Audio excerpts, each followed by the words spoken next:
नमस्कार.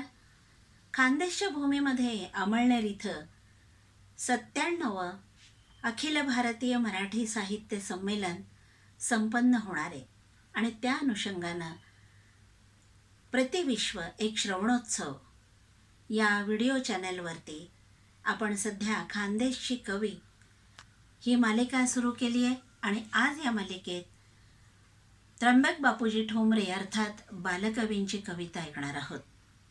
त्र्यंबक बापूजी ठोंबरे अर्थात बालकवी यांचा जन्म जळगाव जिल्ह्यातील धरणगाव इथं 13 ऑगस्ट 1890 रोजी झाला.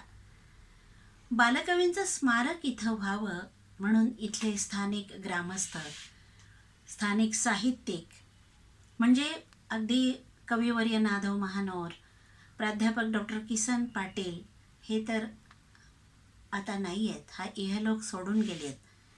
पण इथले काही साहित्यिक, कवी, लेखक सातत्यानं प्रयत्न करतायत की हे स्मारक व्हावं म्हणून. डॉक्टर संजीव कुमार सोनवणे, डॉक्टर मिलिंद बागुल, प्राध्यापक BN चौधरी, आबा महाजन, विलास मोरे, नामदेव कोळी, अशोक सोनवणे, वाना आंधळे, मनोहर आंधळे आणि असे कितीतरी साहित्यिक या खानदेशामधले मान्यवर बालकवींचं स्मारक व्हावं म्हणून प्रयत्न करत आहेत.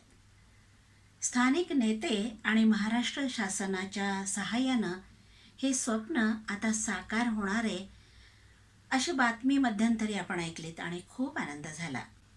आज नितांत सुंदर असं शब्दचित्र म्हणजे बालकवींची औदुंबर ही कविता मी तुम्हाला वाचून दाखवणार आहे. चला तर नदी किनारी जाऊयात. नमस्कार. प्रतिविश्व एक श्रवणोत्सव या यूट्यूब चॅनलवर तुम्हा सर्वांचं मनापासून स्वागत. श्रोते हो, ही सुंदर अशी नदी आहे. नदी किनाऱ्यावरती सुंदर झाडं आहेत आणि त्या झाडांच्या सावल्या पाण्यात पडलेल्या आहेत. म्हणून मला असं वाटलं की आपल्या श्रोत्यांशी आपण बालकवींची औदुंबर ही कविता शेअर करावी आणि हा आनंद आपण सगळे मिळून वाटून घेऊयात. कारण बालकवींची कविता आणि सुंदर असा निसर्ग एक अतूट नातं आहे. बघा ते सुंदर नदी बघा आणि त्या नदीवरती, नदीच्या पाण्यावरती इतक्या सुंदर लाटा आपल्याला दिसत आहेत आणि संध्याकाळ होत आलेली आहे. सूर्य अस्ताला चाललेला आहे, थोडासा प्रकाश आहे. पण म्हटलं आपण कविता सादर करावी. ऐल तटावर पैल तटावर हिरवाळी घेऊन निळा सावळा झरा वाहतो बेटा बेटातून. ऐल तटावर पैल तटावर हिरवाळी घेऊन निळा सावळा झरा वाहतो बेटा बेटातून. चार घरांचे गाव चिमुकले पैल टेकडीकडे. चार घरांचे गाव चिमुकले पैल टेकडीकडे. शेतमळ्यांची दाट लागली हिरवी गर्दी पुढे. की चार घरांचे गाव चिमुकले पैल टेकडीकडे. शेतमळ्यांची दाट लागली हिरवी गर्दी पुढे. पाय वाट पांढरी तयातून अडवी तिडवी पडे. पाय वाट पांढरी तयातून अडवी तिडवी पडे. हिरव्या कुरणामधून चालली काळ्या डोहाकडे. या कवितेतला एक वेगळाच टर्न असं आपण म्हणूयात.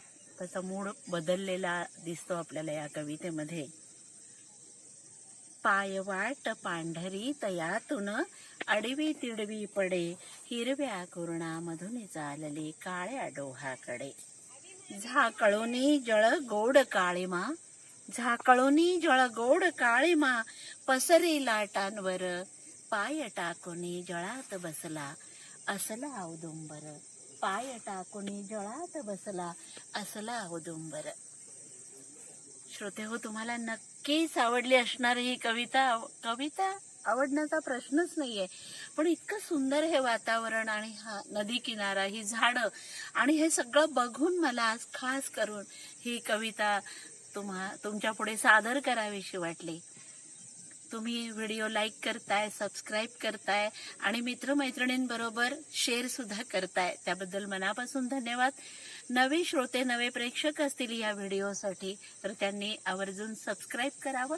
कारण सबस्क्रिप्शन हे विनामूल्य आहे. बरं आहे तर. नमस्कार.